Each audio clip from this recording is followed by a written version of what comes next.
The immunity is your body's defense system. It's like a country's army, navy, air force. That's what your immune system is.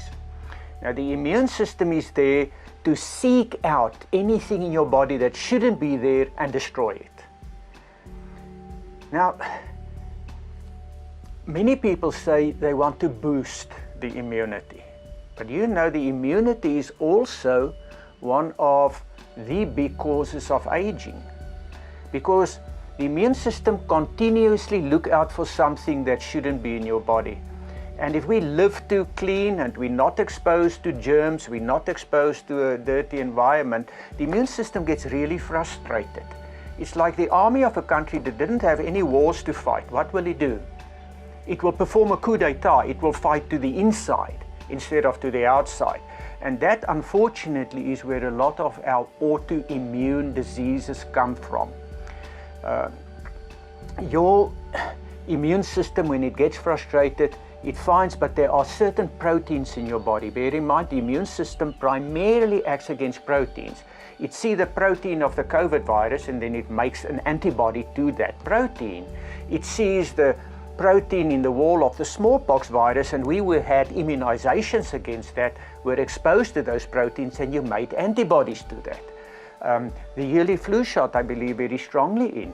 It gives your body information. It is like your intelligence agencies that go spy on the enemy and get some information so that we can prepare.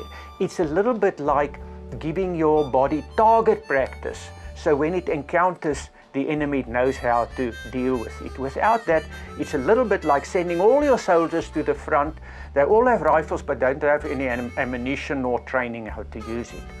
Now, when you're fasting, your immune system no longer has to attack the food you eat.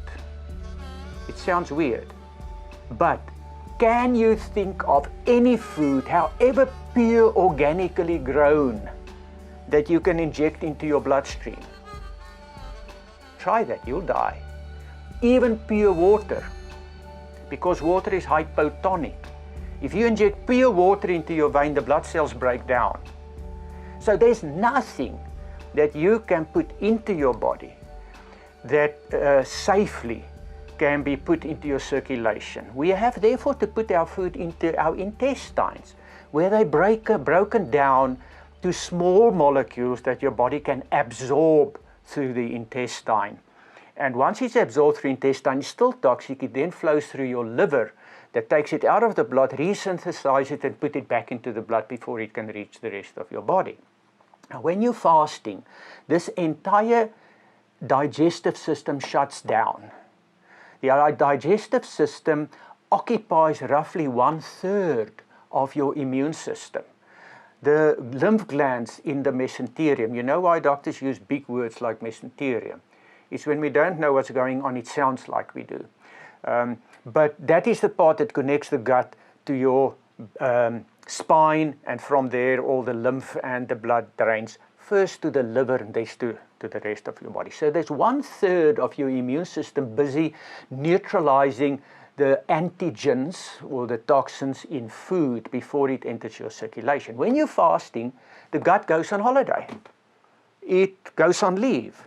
So suddenly there's 1/3 more immunity available for fighting the real germs in your body and fighting the cancer cells and fighting all the other things that shouldn't be there. That is why you will notice your cat, your dog, your horse, and your baby. How do you know they're unwell? They stop eating. Their instinct tells them, I need that extra immunity to fight this germ. And what do we do as parents? Well, we no longer have time to look at what the kid really needs. We say, well, a sick kid won't eat, a healthy kid will eat. So if I can bribe this little kid into eating, then they will. We see they will because they're eating.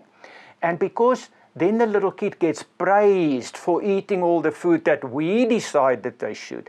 So they develop a type of a psychosis that stays with them for the rest of their lives that say, if I feel bad, I have to eat. And if you notice what happens around you, every time people get stressed up, it's eating.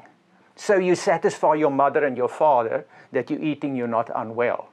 And that's one of the reasons why the world we live in has this epidemic of overweight. Now, when people come here, they're fasting, it kind of creates a new threat in their lives. Our ancestors knew if there's no food, there's a threat. So it helps your immune system concentrate on this and not start attacking your own body. It gets rid of the extra antigens. There's recently been shown that in the first few days of a fast, the white blood cells in your circulation is roughly halved. Your body kills all the old white blood cells for sustenance. And then after a while, it replaces them with new white blood cells. So it actually renews the immune system. The immune system that is specifically geared towards all the antigens that you were exposed to earlier in your life. The flu virus, the chicken pox, the measles, rubella, the poisons from insects that bit you in the past, anything that it did build up, the renewed white blood cells can now attack them. So you get two almost opposing effects, but also complementary during a fast. You have more immunity, but you also have a little bit less in the sense that you no longer attack your own body. Now, the immune system is one of the main causes of aging because it starts losing track. It doesn't have enough germs to fight, so it starts fighting the body. Through fasting, we reset that system to a large extent so that it can now focus on its prime objective. Another thing that happens during fasting concerning health, immunity, is malignancy or cancer. Do you know the main difference between a healthy cell and a cancer cell is that a healthy cell can stop multiplying. It's able to. When I lost a large part of my liver, I was very worried because I didn't know much about medicine then. And I said, but now I have only half a liver. The doctor said, don't worry, it's going to grow back. When you lose a part of your liver, like these people who do live liver transplant, live liver donations, you take almost half the liver out, give it to somebody else. The liver grows again to its normal size, but then it stops. Cancer cells divide, but they cannot stop. Now, division is like breeding. Have you noticed when there's a famine coming on, certain animal stops breeding? A while ago, I saw the wildebeest here in the winter time. All their foals were delivered late. They were able to postpone the process of birth. The same happens in people. When there's famine, you postpone the not immediately important things, and you start looking for sustenance elsewhere. Now, when your body looks for sustenance, it scavenges all over your body. Which cells are old? Which cells are useless? It replaced the old white blood cells, for example. But it comes across the cancer cells and it sees, but they're not used for anything, but they keep on dividing. So the cancer cells runs out of sustenance, so during the division process they die. It's like animals breeding too much in a famine. The whole lot of them's going to starve. So the first cells that starves during a fast is the cancer cells, the malignant cells, the weak cells, the old cells. And that's one way in which you renew your body. So those 30 million cells per second that your body makes, it can now guide that more towards what you really need, instead of simply reprocessing and replicating and not knowing what exactly each cell has to do. In the time of a fast, many of your cells that divide so quickly, like those in your gut, starts dividing much more slowly because you don't need them at that rate. And their nutrients or sustenance goes to the cells that really needs it, but cancer cells generally tend to starve. That's why my experience here, people who needed chemotherapy for cancer, they feel deadly sick from that because the chemotherapy kills the dividing healthy cells as much as the dividing cancer cells. And patients therefore feel very sick, they feel nauseous, they feel really unwell.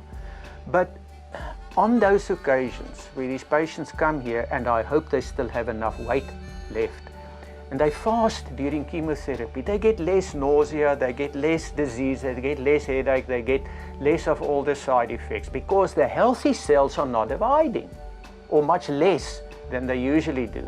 So they're not affected as much as the cancer cells, which have forgotten how to stop dividing. So in a nutshell, fasting stimulates or strengthens one part of your immune system and weakens the other. It strengthens the part that fights germs and bad cells, and it weakens the part that attacks your healthy, good cells.